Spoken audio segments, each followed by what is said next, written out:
Passons tout de suite au cœur du problème. À en croire les chapitres 5 à 7 du premier livre des rois, Salomon aurait se sera engagé dès la 4e année de son règne dans la construction d'un temple à Jérusalem. Et pour ce faire, il aurait fait appel aux Tyriens pour lui fournir du bois de cèdre et du bois de cyprès, ainsi que du personnel compétent pour l'architecture du temple. Ces travaux de construction auraient duré 7 ans et 6 mois. Selon ce récit, le temple formerait un bâtiment d'environ 35 mètres de long, 10 mètres de large et 15 mètres de haut. Posé sur des fondations en pierre de taille, il comprendrait 3 parties, un vestibule long de 5 mètres orienté vers le soleil levant et précédé de 2 colonnes, la partie centrale de 20 mètres de long et la partie la plus sacrée de 10 mètres de long. Les spécialistes discutent de savoir si ce Saint des Saints, qui forme un cube de 10 mètres de côté, se situe au même niveau ou s'il a été surélevé par rapport au reste. Mais comme le note avec humour un des spécialistes du sujet, les auteurs de ces récits ne sont malheureusement pas des architectes et donc ne nous ont pas laissé des informations susceptibles de nous donner une image parfaite de ce temple. Selon les auteurs de ce récit, l'intérieur de ce temple serait revêtu de panneaux de cèdre, tandis que le sol serait fait de planches de cyprès, les portes séparant les différentes parties du temple étant en bois d'acacia. À cet ensemble seraient liés un certain nombre de bâtiments fonctionnels. Nos auteurs s'étendent longuement sur la décoration fastueuse du temple, sur son aménagement, sur l'or qui est utilisé à profusion. Bon. Ce récit, probablement composé au cours de la période monarchique, me paraît dans l'ensemble assez crédible, à condition de faire abstraction des exagérations qui fourmillent dans ce récit. Pour plus de détails, on pourra voir 2 ouvrages qui malheureusement sont en allemand. Il y a un de Theodor Büssing qui est apparu en 1970, il y a un autre plus récent de Wolfgang Zwickel en 1999. Je ne m'intéresserai plus au temple de Salomon. Il a été détruit, comme vous le savez. Il a été pillé une première fois par les Babyloniens en 597 et il a été ensuite pillé et incendié en 587 et complètement détruit. Il n'est pas nécessaire d'évoquer longuement le cataclysme que cela a provoqué, parce que la destruction du temple, ce n'est pas simplement un bâtiment mémorable, c'est aussi le signe d'une défaite cinglante, humiliante du Dieu national. Mais il me semble que quelques décennies plus tard, cette destruction a été comprise comme une chance. Parce qu'en effet, elle a permis de faire de nouveaux projets de construction du temple. Toujours est-il que nous en avons 2. L'un qui est placé à la fin du livre d'Ézéchiel, en Ézéchiel 40 et suivant, dû à un des disciples du prophète, un projet qui n'a pas abouti. Ni son projet du temple, ni sa réforme liturgique n'ont eu de suite, en tout cas pas dans l'immédiat. L'autre projet est plus intéressant, c'est celui présenté par les auteurs de ce qu'on appelle le Code sacerdotal. Et ces auteurs ont imaginé non pas un temple bâtiment, mais un temple mobile à l'image de la tente royale perse. Pourquoi un temple mobile aurait-il imaginez que Yahvé, tout comme les rois perses, irait de centre en centre religieux du judaïsme. Pensait-il que la transcendance de Dieu était telle qu'il était impossible de le fixer à un lieu précis? Ou bien simplement voulait-il tenir compte de la fiction selon laquelle ce temple a commencé à fonctionner, ou ce sanctuaire a commencé à fonctionner au pied du Sinaï et qu'il a accompagné les Israélites tout au travers de leur traversée du désert jusqu'à l'entrée en terre promise. Peu importe en définitive, c'est en tout cas ce sanctuaire que je vous propose d'examiner, et en partant de la liturgie du culte quotidien, sachant que c'est la liturgie qui détermine la forme du bâtiment, que les auteurs sacerdotaux ont conçu le sanctuaire et son aménagement en fonction de la liturgie qu'ils voulaient y célébrer et en fonction de leurs convictions théologiques.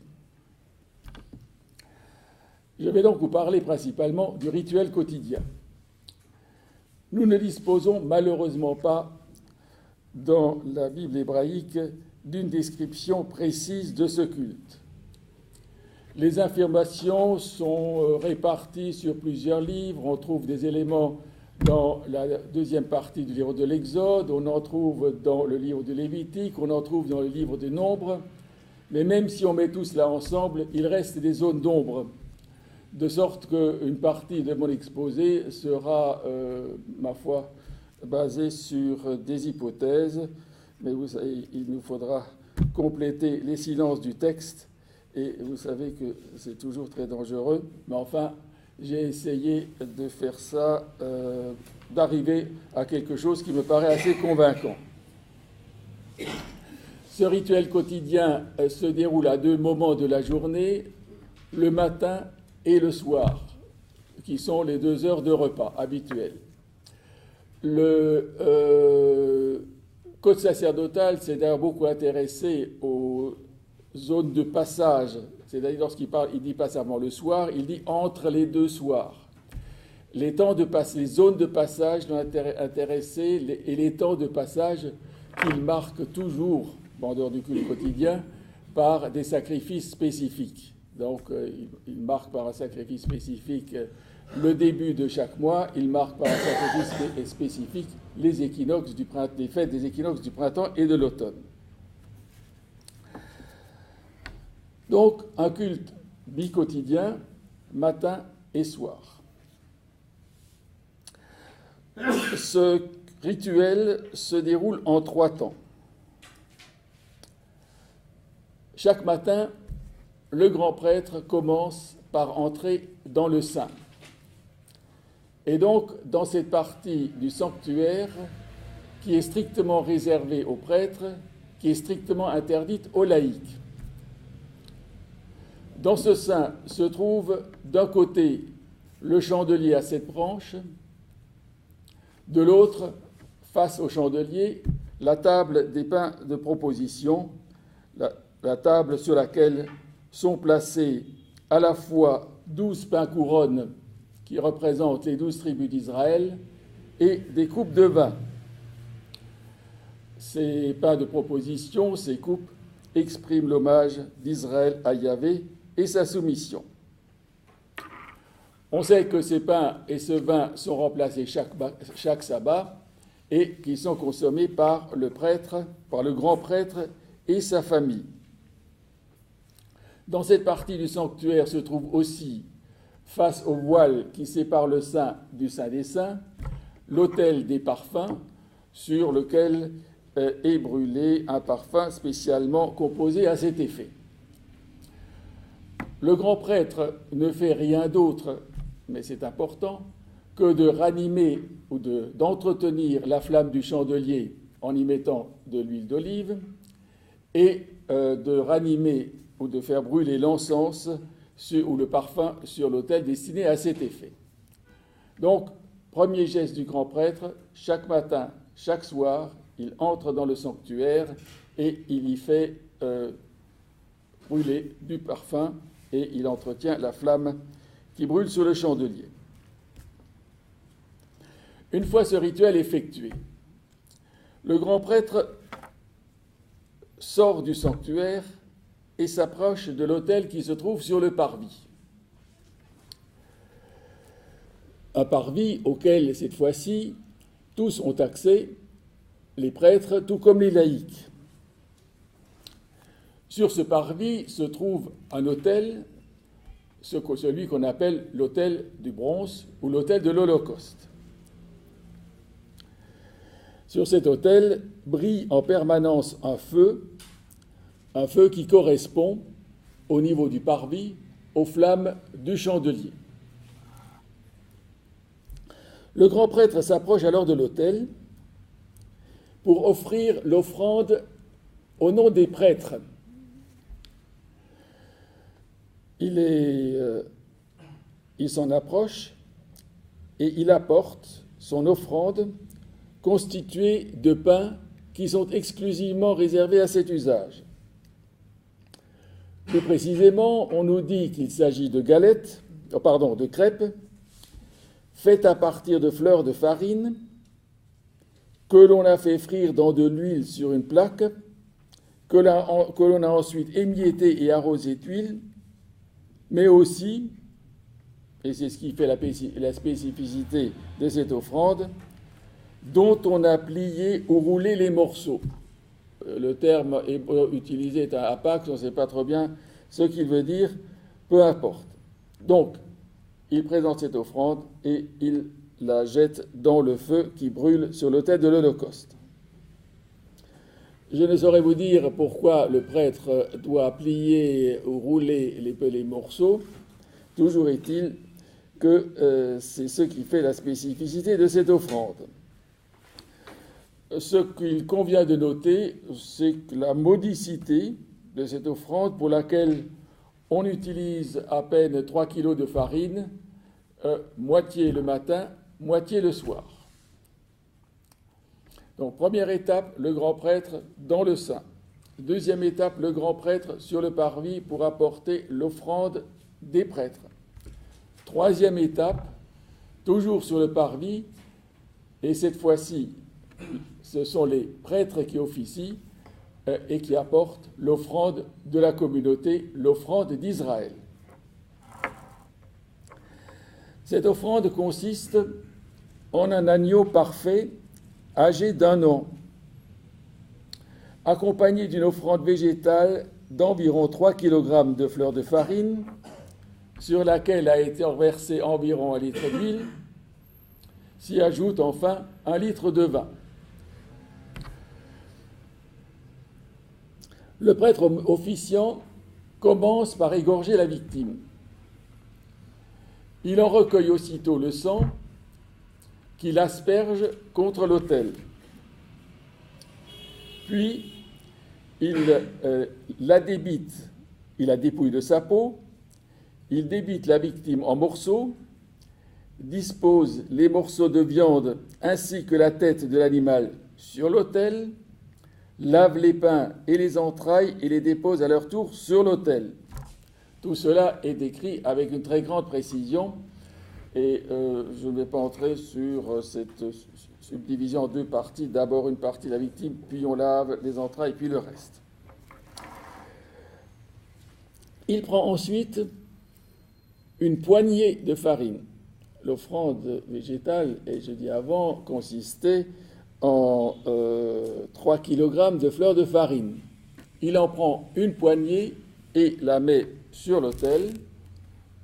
Enfin, il prend le vin, le litre de vin, et fait une libation autour de l'autel.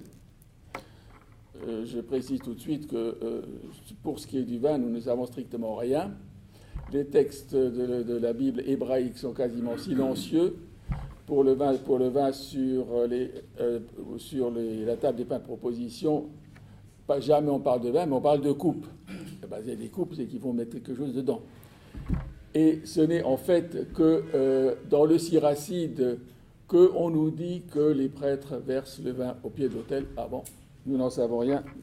Voilà une de ces choses dont il nous faut faire l'hypothèse et compléter les données du texte.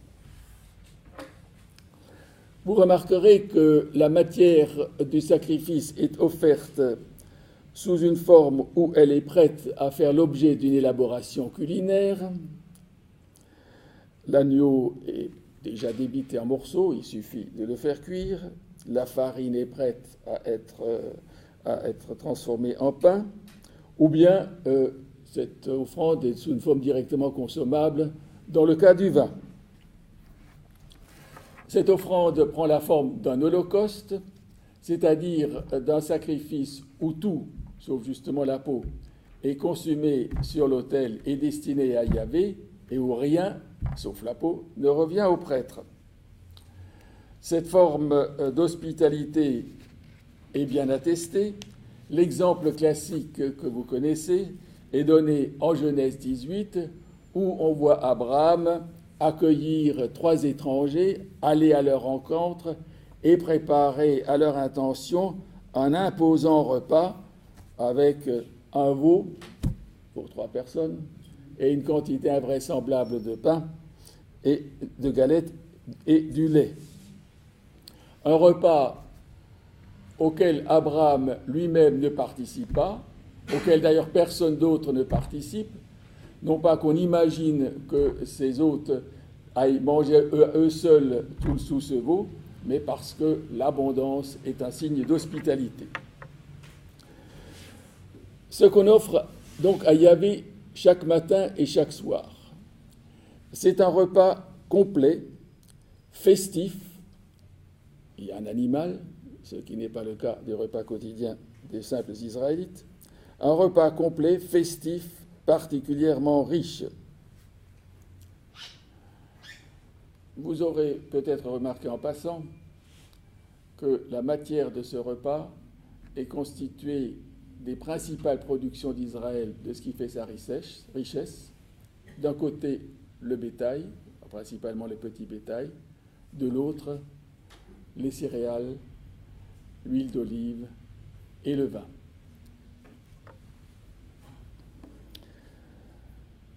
À première vue,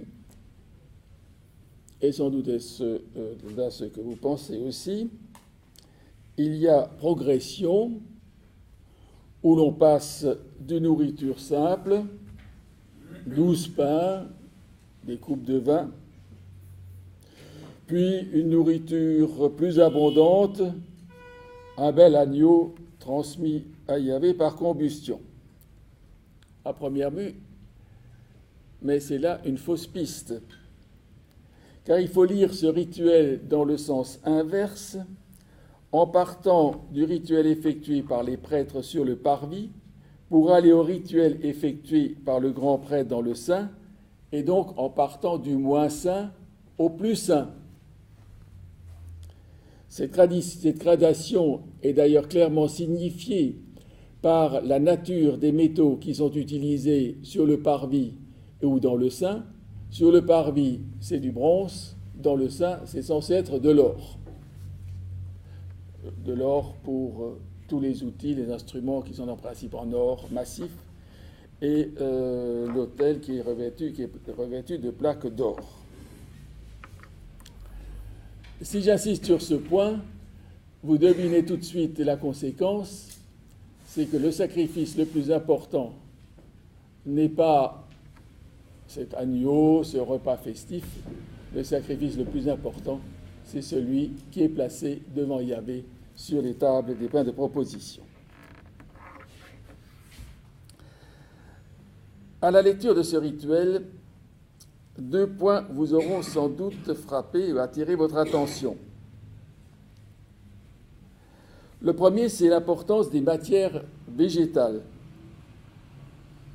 et plus précisément des céréales, que l'on retrouve à chaque étape de ce rituel. Les céréales sont d'ailleurs aussi les seules matières à être présentes à chaque étape de ce rituel. Le sacrifice d'un animal n'intervient que sur le parvis. Le vin n'est pas mentionné pour l'offrande du grand prêtre, l'offrande qu'il apporte au nom des prêtres. Les céréales, par contre, se trouvent à chacune de ces étapes. Par ailleurs, vous aurez noté l'offrande la plus sainte, comme je l'ai dit il y a quelques instants, celle qui constitue le point culminant du rituel, celle qui est offerte dans le sein, consiste uniquement en céréales, présentées sous forme de pain, et en vin. Si l'on considère la quantité de farine utilisée pour la confection de chacun des pains propositions, à savoir 6 kg, on voit que cela correspond à la quantité totale de farine offerte quotidiennement par la communauté. Mais là, on est peut-être dans des simples spéculations, et je ne voudrais pas trop insister.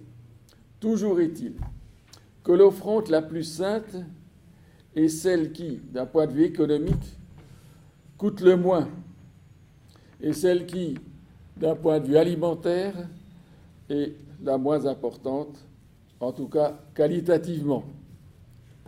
De simples pains, ou même une simple poignée de farine dans l'offrande apportée par les prêtres pour la communauté, et non pas l'agneau de l'Holocauste. Alors pourquoi cette offrande de céréales est-elle la plus importante?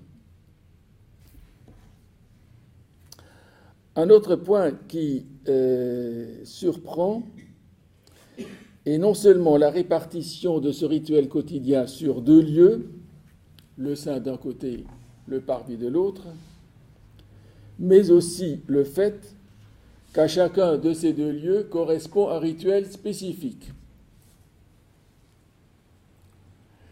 Dans le sein, nous trouvons un rituel qui semble être la forme habituelle de l'offrande dans le Proche-Orient ancien. Une offrande qui est déposée devant la divinité et qui est ensuite consommée par les prêtres et leurs familles. Jean Bottero a estimé que la meilleure description de cette offrande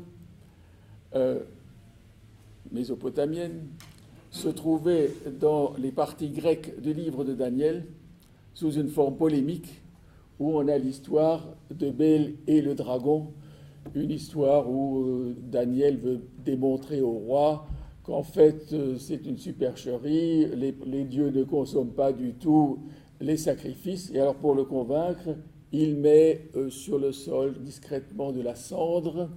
La salle est scellée pour que personne n'en sorte et personne n'y entre, en principe. Et le lendemain, lorsqu'on ouvre, on voit que la nourriture n'y est plus. Mais Daniel dit, il y a des pas. Et donc la supercherie était découverte. Bon, toujours est-il que dans les temples anciens, les anciens sanctuaires canadiens, et comme l'a montré notamment Wolfgang Zwickel dans une monographie, il y a toujours des banquettes qui sont destinées à recevoir la matière sacrificielle d'offrande à la divinité. Cette forme d'offrande n'est pas si étrangère qu'il y paraît, puisqu'elle se trouve dans la Bible. Mais parfois, lorsque nous lisons la Bible, nous avons dans nos têtes toute une série d'images qui nous font lire le texte sans trop y prêter attention. Le texte auquel j'aimerais vous rendre attentif, c'est le fameux sacrifice de Caïn et Abel. Si vous lisez attentivement ce texte, vous vous apercevez qu'il n'est pas question d'un autel. Vous vous apercevez qu'il n'est pas question de combustion. Vous vous apercevez qu'il n'est pas question d'une fumée qui monte chatouiller les narines de Dieu, alors que la fumée de l'autre, c'est à la terre. Malgré toutes les représentations qu'on a faites de ce sacrifice depuis des siècles. Et pourquoi n'a-t-on pas besoin d'autel? Et pourquoi n'a-t-on pas besoin de combustion? Parce que Dieu est censé être physiquement présent devant Caïn et Abel. Et donc, on dépose cette offrande devant lui. Caïn les produits de son agriculture, Abel les produits de son élevage.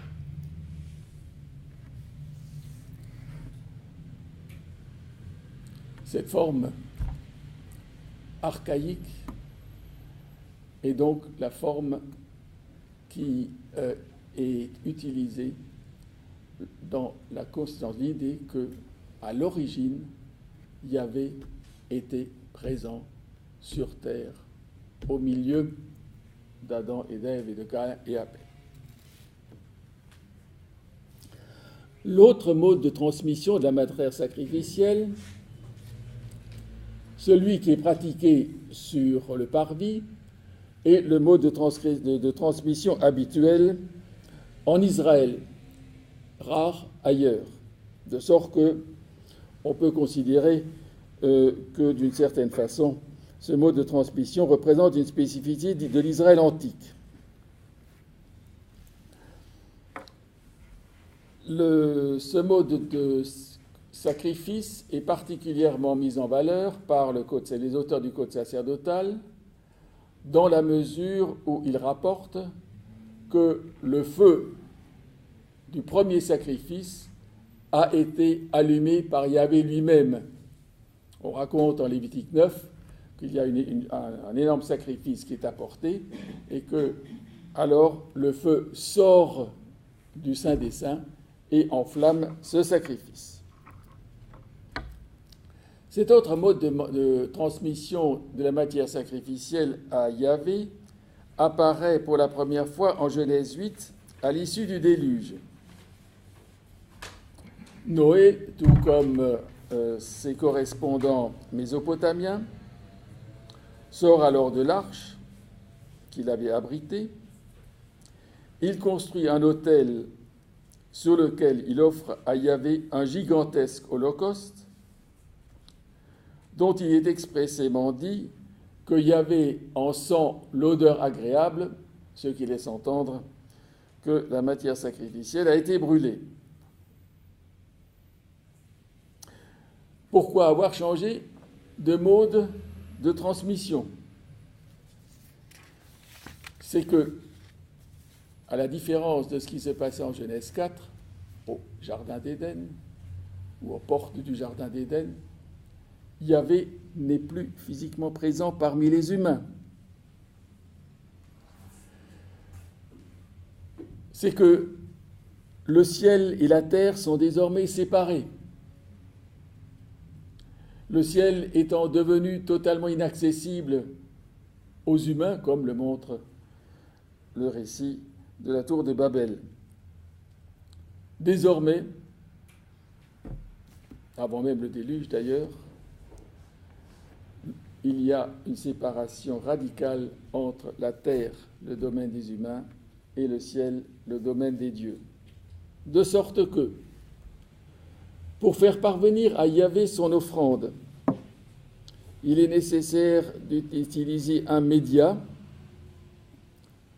à la fois un lieu spécifique qui serve, pourrais-je dire, de rampe de lancement, un autel, exclusivement destiné à cet usage, et par ailleurs un moyen de transmission, à savoir la combustion, qui, par le biais de la fumée, transmet la matière sacrificielle à la divinité. Sont donc juxtaposés dans ce rituel quotidien un mode archaïque à l'intérieur du temple, dont c'est le seul usage dans les rituels sacrificiels. Et à l'extérieur, sur le parvis, le mode habituel avec autel et combustion qui est mis en œuvre, quel que soit le sacrifice, quel que soit le type de sacrifice et quel que soit le rituel. La question qui dès lors se pose, pourquoi avoir juxtaposé ces deux modes et donc maintenu le mode primitif du dépôt sacrificiel? Simple effet de ce conservatisme qu'on prête volontiers, et d'ailleurs bien à tort, aux formes cultuelles. On aurait pu choisir, on a gardé les deux. Pourquoi? J'ai donc posé deux questions. Il faut bien y répondre. La première, pourquoi l'importance de l'offrande végétale? La seconde, pourquoi cette répartition sur 2 dieux? L'offrande végétale. Que ceux d'entre vous qui ont assisté à ma conférence il y a 2 ans sur le repas me pardonnent si je vais répéter des choses qu'ils ont déjà entendues. Si les auteurs sacerdotaux ont attribué une telle importance aux offrandes végétales,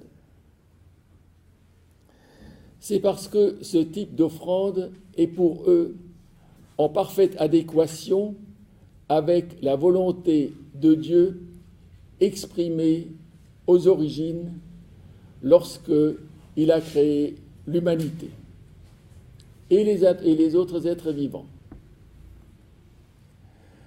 Dans le récit cosmogonique de Genèse 1, nos auteurs attribuent à Dieu le discours suivant. Je vous donne toutes les herbes portant semences, qui sont sur toute la surface de la terre, et tous les arbres qui ont des fruits portant semences. Ce sera votre nourriture. À tous les animaux de la terre, à tous les oiseaux du ciel, à tout ce qui rampe sur la terre et qui est animé de vie, je donne pour nourriture toute la végétation.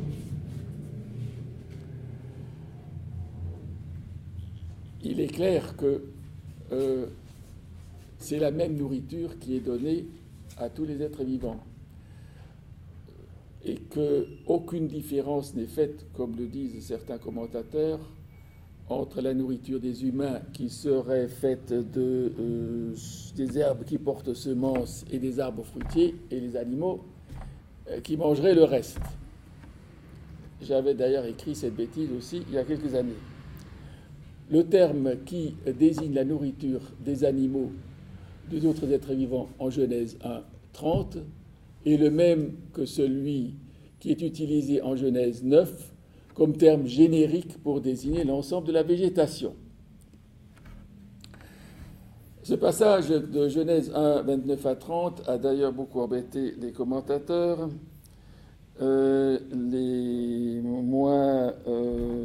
plus consciencieux se contentant de remarques générales sur les conséquences néfastes pour l'environnement de l'élevage intensif et sur les risques liés à une alimentation trop chargée en viande. Mais vous vous doutez bien que si on attribue à Dieu comme ultime discours, donc après les avoir bénis, si on attribue à Dieu comme ultime discours adressé aux humains ces paroles sur la végétation, ce n'est pas pour leur donner des conseils diététiques pour vivre en bonne santé, et ce n'est pas certainement non plus pour entretenir leurs lecteurs sur la façon de vivre des hommes primitifs. Ce que ces versets veulent transmettre, ce sont en fait des valeurs.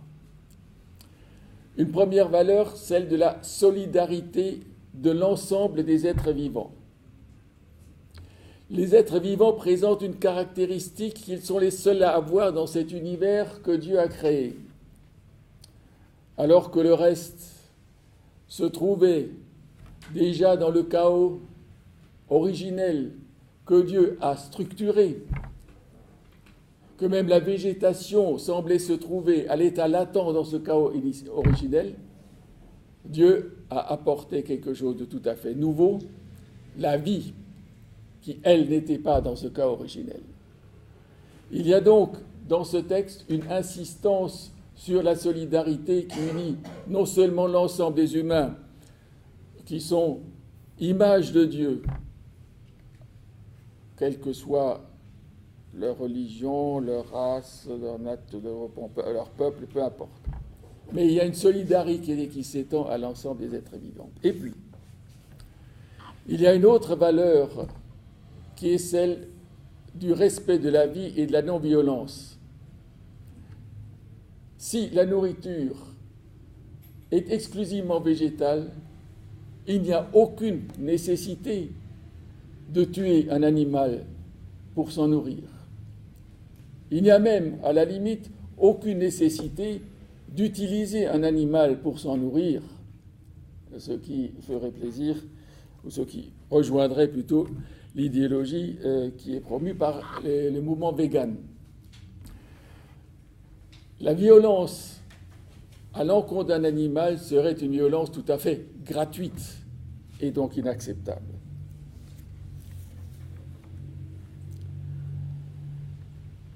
Il est clair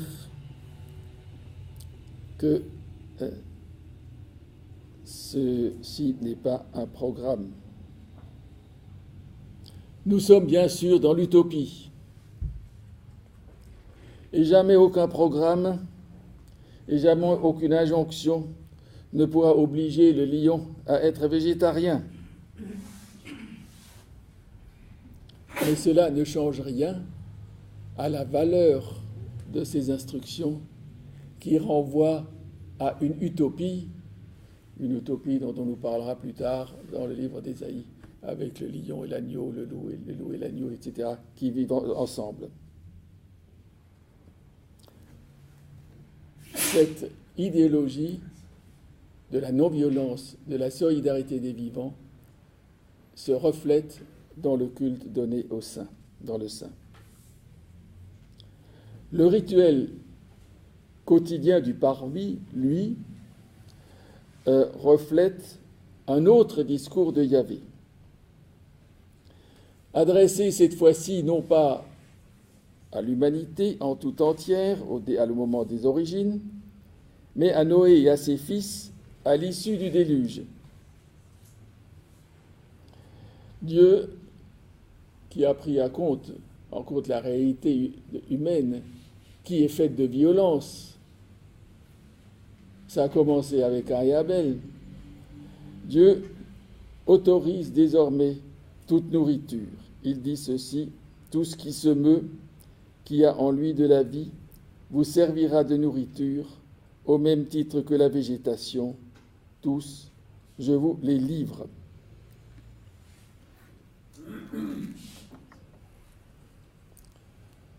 L'Holocauste quotidien se fonde sur l'autorisation donnée par Dieu aux humains de tuer des animaux pour les consommer.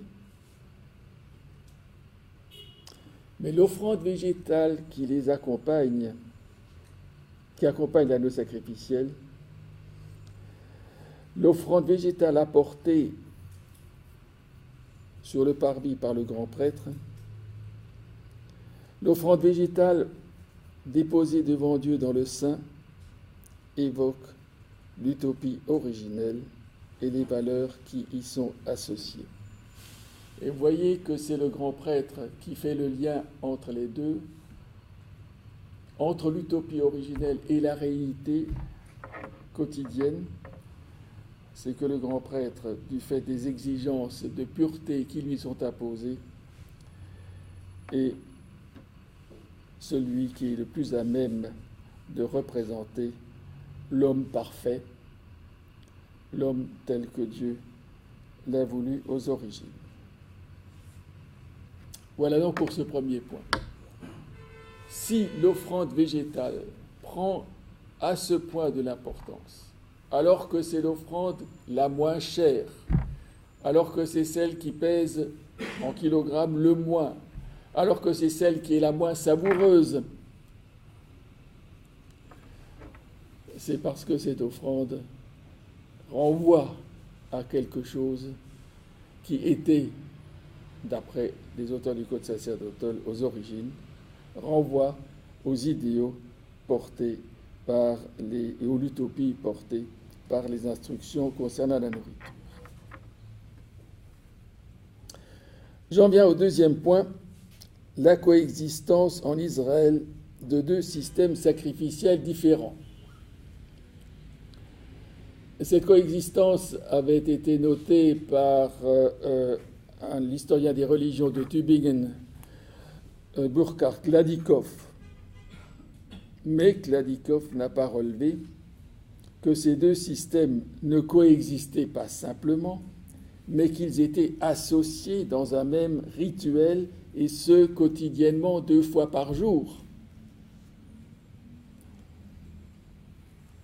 Leur répartition permet en fait aux auteurs sacerdotaux de jouer sur une série d'oppositions.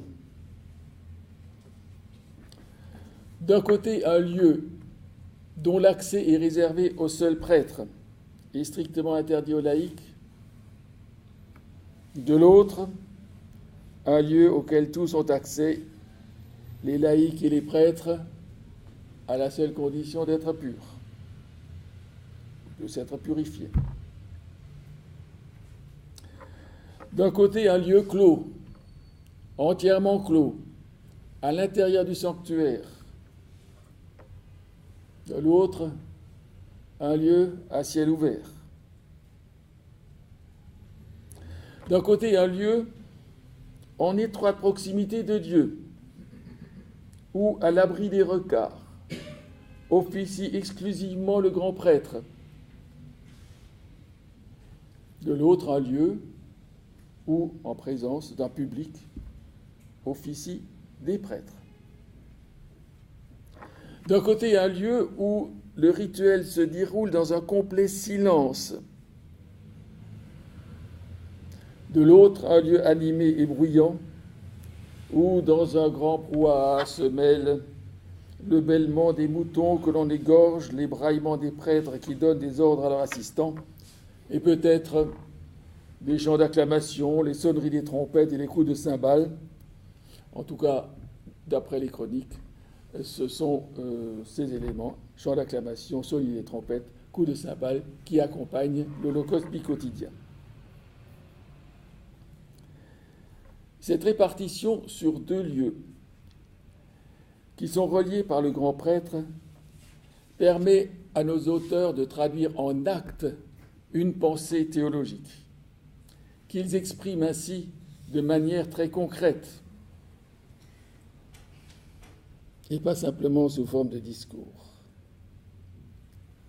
Certes, le rituel est censé agir sur la divinité. Si l'on offre à Yahvé chaque matin et chaque soir un repas fastueux, si on fait ainsi de Yahvé son hôte de marque permanent, c'est pour inciter Yahvé à rester au milieu de son peuple et non pas à partir. Et à l'inciter à rester parce que de sa présence dépend la fécondité des humains et du troupeau et la fertilité du sol.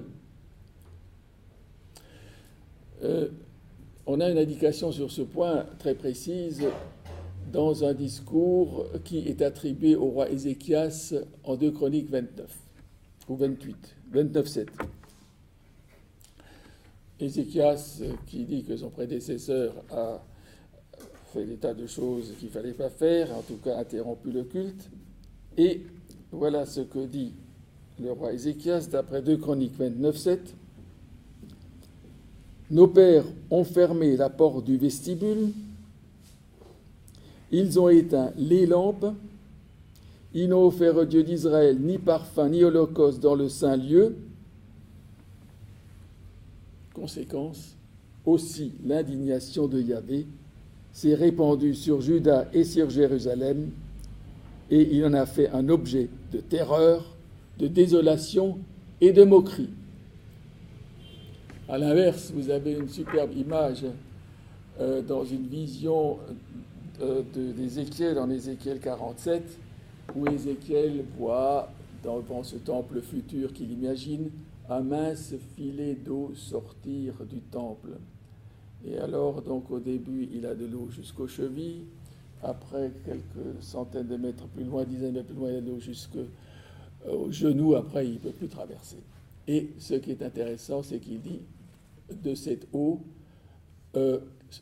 découle la vie, de sorte que l'eau de la mer morte, où elle est censée rentrer, est complètement assainie, et que de part et d'autre, sur le rivage de ce fleuve, poussent des arbres dont les fruits sont des remèdes, dont les fruits et les feuilles sont des remèdes. C'est également afin d'inciter Dieu à rester, Yahvé à rester, qu'on apporte devant lui des pains et des coupes de vin.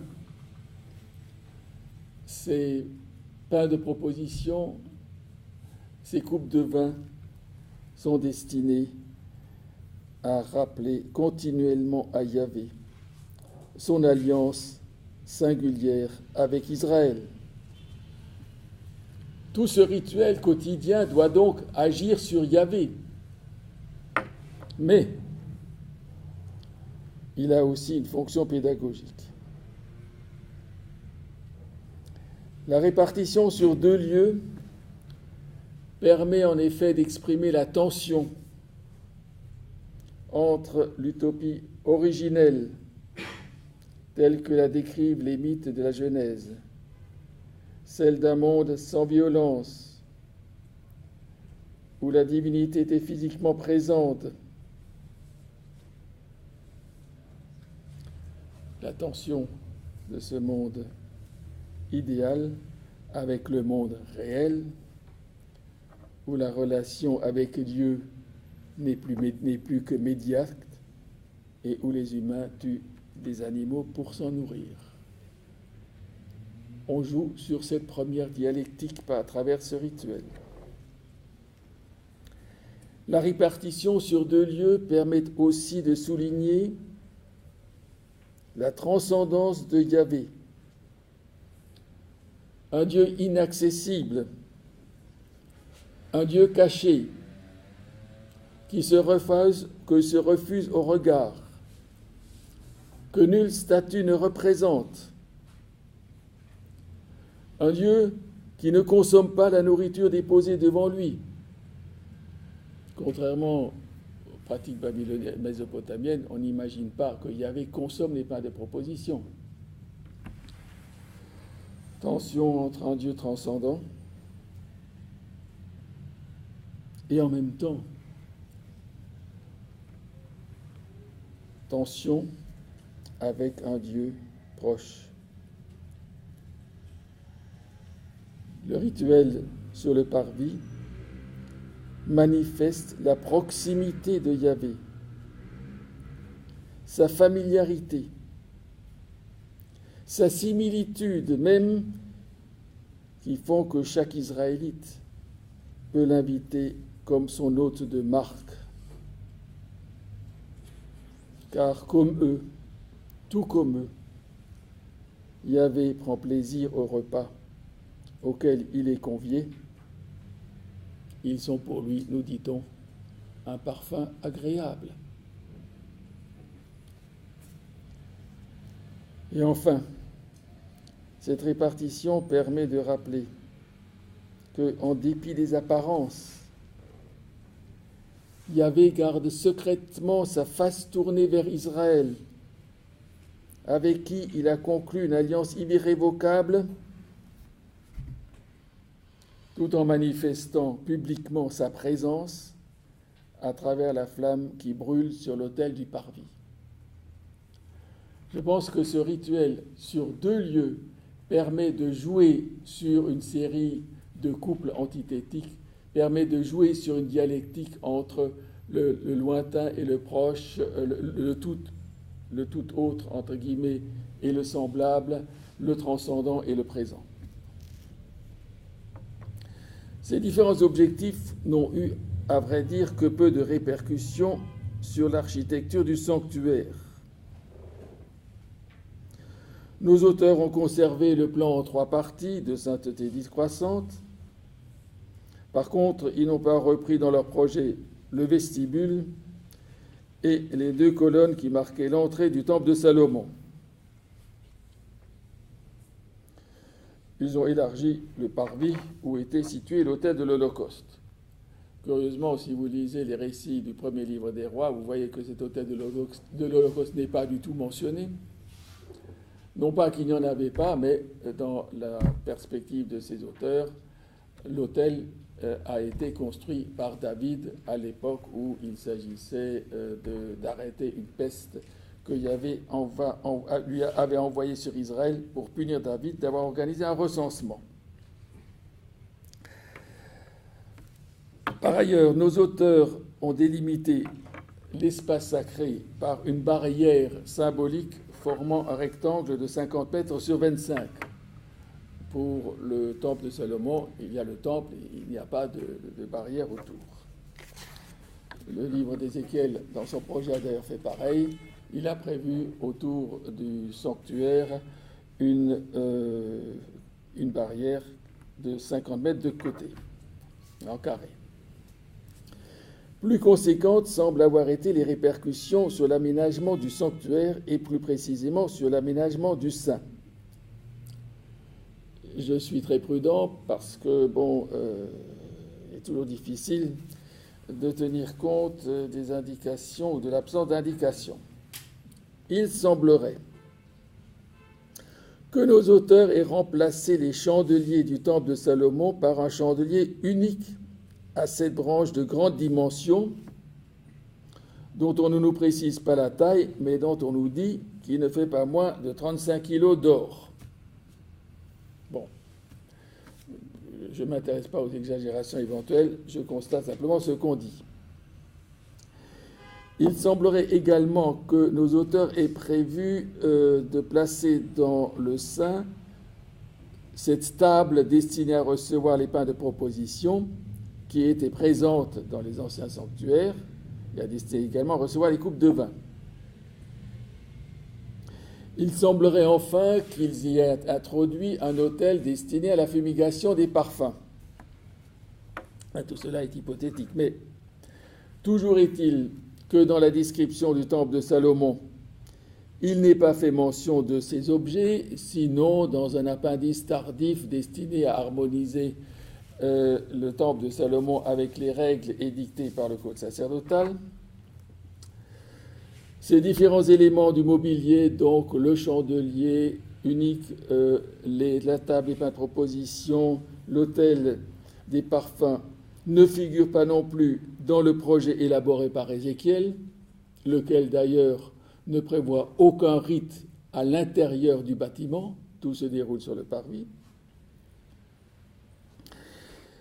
Il n'en est pas davantage question là où est donnée la liste des objets emportés par les Babyloniens suite à la prise de Jérusalem, alors qu'il est fait mention des 2 colonnes placées à l'entrée du temple salomonien, ainsi que des chandeliers au pluriel. Tout cela est évidemment hypothétique et basé sur des arguments par le silence, arguments dont on sait qu'ils sont toujours à manier avec précaution et qui n'ont aucune valeur toute relative.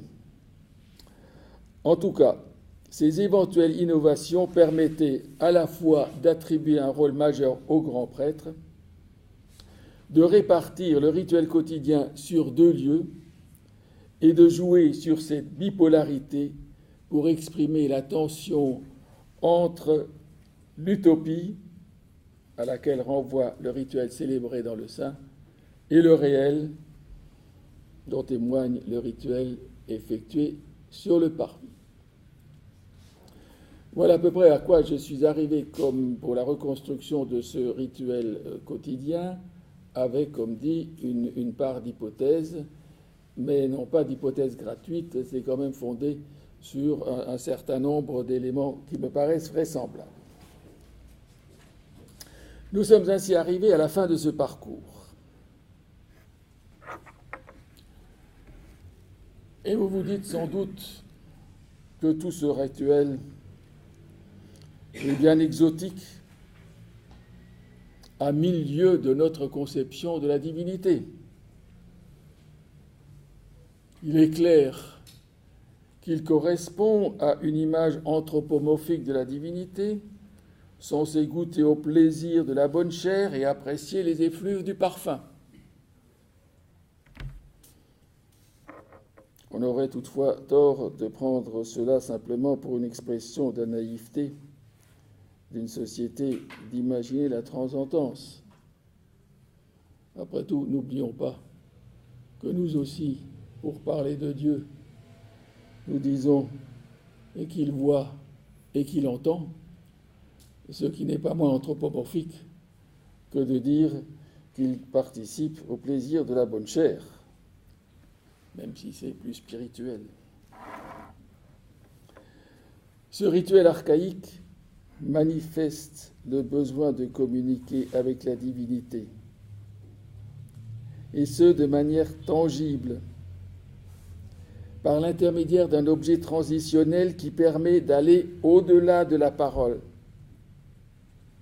et par lequel la relation avec la divinité est intégrée effectivement dans l'expérience de la vie quotidienne de ses fidèles. Par le biais de ce rituel quotidien, Israël expérimente concrètement la présence de son Dieu. Et de ce point de vue, un culte purement spirituel représente certainement une aporie par rapport à un culte matériel, même s'il ne s'agit évidemment pas de revenir au sacrifice de l'Ancien Testament. Le rituel quotidien tel que l'ont conçu nos auteurs peut nous paraître tout à fait exotique si on en s'en tient à sa seule forme, mais ce rituel, et c'est ce sur quoi je voudrais insister en conclusion, renvoie aussi, derrière la forme, à un message qui, lui, continue à faire sens. Merci pour votre attention.